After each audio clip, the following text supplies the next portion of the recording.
वालेकुम ते ए मजबूरी है साडा घर देख लो तुहाडे सामने कोई आसरा नहीं अल्लाह तो सुआ ते साडी मदद करो। छोटे छोटे बच्चे ने मियाँ मेरा अमरूद बेचदा लत्त उंदी टुटी है बाकी मदद करो। अस्सलाम वालेकुम जी। साडी भाजी बहुत मजबूरी है अही मजदूर बंदे हाँ तो मदद साडी कोई नहीं हैगी तो तुसीं मदद कर दो तो साडी बड़ी बड़ी मेहरबानी क्यों अही लत्त मेरी टुटी ही है तो मेरे को बाहर आसरा कि भरिया नहीं जाता पाया तो थोड़ा बहुता मैं धंधा करना वा तो लिया के तो बच्चों को खुआ देना।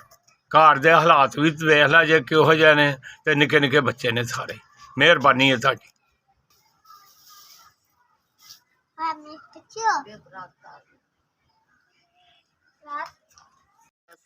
अल्लाह तुहानू बहुता देवे अल्लाह तुहाडी मदद करे। SPS अल्लाह तुहानू बहुता देवे अल्लाह तुहाडी मदद करे अल्लाह तुहाडा कारोबार च बरकत पावे। साडी मदद कीती है 5000 रुपया सानू आके दिता तुहाडे दारे नू सलामत रखे अल्लाह कारोबार च बरकत पावे साडी मदद